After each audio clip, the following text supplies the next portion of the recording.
Alright everyone, here's another compare and contrast video. Sorry, my voice is messed up. As you know, Revenge did the Legacy edition, the new X drop, right? So, I'm an OG collector.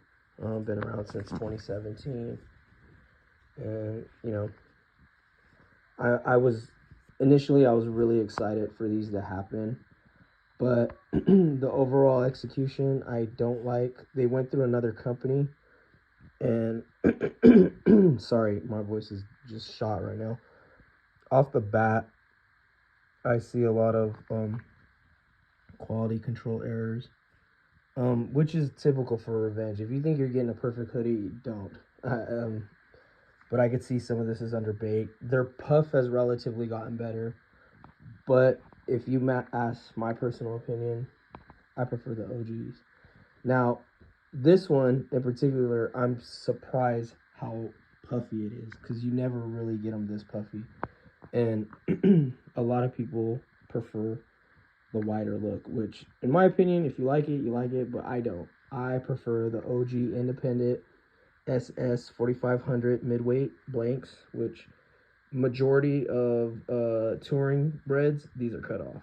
Like, you'll never see it. And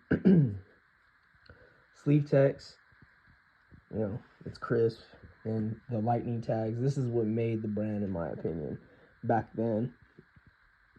And then we go to the kill hand, which, the kill hand is just what makes these pieces. And this one, I was actually surprised, because what I've seen in some of the orders I've gotten, a lot of the kill hands, especially mugs, it's mainly mugs that I've seen, that the kill hand, the detail is just like completely wiped out. So looking off of that, these are bigger, and a lot of people prefer these bigger kill hands compared to these. But for me, I like the narrow look. These are the older ones, so they're very narrow, opposed to these ones, 2024. So if you look at these, there you go. You get a compare and contrast, and I'm pretty biased. I don't care for the new ones. Like, I was excited for this drop. Like, I bought a fuck ton of things, and I was excited to do a compare and contrast, but I don't like the new blanks.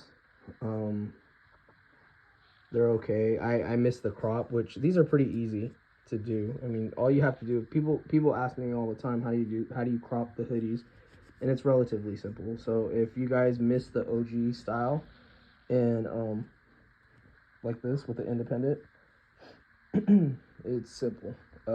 These will come out a little bit different, but if you flip it inside out, right under here is the second seam, and you cut right under this second seam all along. But I highly suggest to flip it inside out, and you always cut under the seam, and this will protrude out, but it's not a big issue.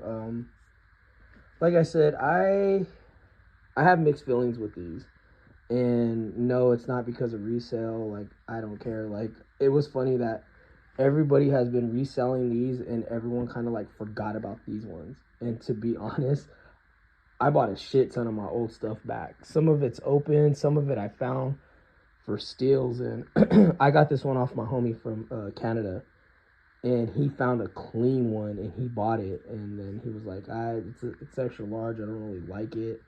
He goes, it feels kind of goofy on me, but I fucking swooped up on it. These are my weakness, and I know it's cliche, but Bred kills 2027. I have the OG ones. This is the last this is, I guess I should say, this is the last OG version, which was the touring, when they switched to the touring tags, the yellow, and then they did the sleeve text, the touring sleeve text, and the OG sleeve text is a little bit smaller, and it's all caps, and a lot of them are very flat. There was a gilded version which came out in June of 2017, during the neon drop, the outline drop, Until the Light, neon mug, neon hat, etc., etc.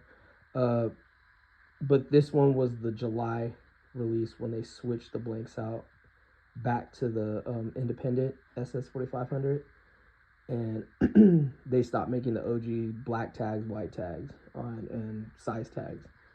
So yeah, if you look at my other video, you'll see what I was talking about. It's an old video, but I wanted to update everybody on this because this is what everybody has been wanting to see, wanting to know about. What's the difference? And like I said, the difference is very huge. And you got to remember, I think the old manufacturer from Revenge was Moneymaker, something along the lines of that. I can't remember their fucking name.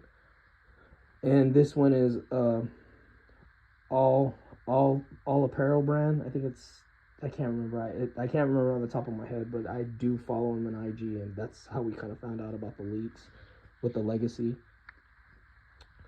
So yeah, I just wanted to show you about sizing.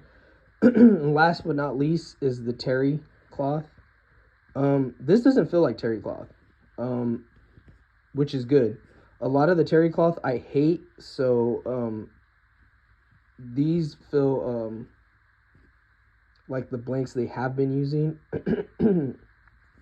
But yeah, if you look at it, it's not terry cloth. I actually prefer this. The terry cloth is just kind of a deal breaker for me. So it feels more like an independent. Independent, and a lot of people are like, "Oh, bro, these are thin. It's a fucking midweight. It's not heavyweight." And I live in Cali, so I don't mind midweight. And as opposed to these are fucking super thick, and I might keep one. I do have a large and an extra large. I'm probably gonna get rid of the fucking, I don't know which one. I'd probably get rid of the large. But looking at this, I like this blank opposed to the terry cloth that they're like going on and on about. To me, those feel like a beach towel. And I know there were people on Reddit saying, "Hey, bro, it's fake. It's not terry cloth." You got to remember, Revenge is very inconsistent. They don't really give a fuck about quality control. So you're probably paying more for terry cloth, which this one blank isn't terry cloth. But I don't really fuck with the new stuff as much. It was just a Legacy drop. I was happy to fucking fuck with it. But I'm kind of like over it. The market's saturated. I don't really care for these. If anything, I'm going to go after those. I like the sleek look. I like the basic. And the reds are a little bit different. They've actually gotten really close, like side by side, but they vary. I have another OG, and it's a little bit darker than this. Like I said, Revenge is very inconsistent. If you ever bought from them, like this one is actually relatively well made. The hand is centered. Usually you get the hand down here. I'm used to the hand right down here because this usually covers it, but when you go lower, sometimes they're a little off center to the side. That's what I'm used to. And I can tell these are well put together. The puff is a little bit different, but I've heard a lot of bad things about quality control with these, but these were really mass produced. But just looking at this, I mean, if I didn't make clothes, like all I'd have to do is like put a heat gun to it and it'll be fine. But I can tell it feels doughy even more so than these ones. And you got to remember, when you have a lot of puff, it kind of sucks because when it's puffed up too much, it cracks and it's very sensitive. These I heard are a lot better though, opposed to these ones. The wind fucking hit it, that shit cracks. And it's just how the mixture is. But again, like I said, I prefer these ones, hands down, opposed to these. But if you guys like what you like, that's cool. Like I don't care. I mean, it was just great that, you know, people have mixed emotions about it. I was just overall disappointed with the you know, the shipping, the typical Revenge stuff. But I mean, I don't know why a lot of people hate on these. I wanted to give it a chance, but a lot of stuff I got I wasn't feeling. Breds are my all-time weakness, and to be honest, I wouldn't mind keeping one of these just to keep, but when it comes down, this is overall what I fucking love. And I'll flip this back around to show you the difference again on the kill hands before this video ends. So I just hope you guys like fuck with this review, because a lot of people don't really understand or know too much about this brand. a whole lot. So relatively, the kill hands are actually, like, this one has a lot of detail. If you got the fucking mug shots, man, the fucking detail is like practically gone. And it looks like an old underground market rep. But as you can tell, the puff is really, it's puffy, and opposed to this one. And I could definitely tell they use a new puff method from the brand that they're going with. I mean, the manufacturer they're going with now. It's an underbase, which here they don't use underbase. And that's kind of where puff print comes into play. But hope you like this. Check it out.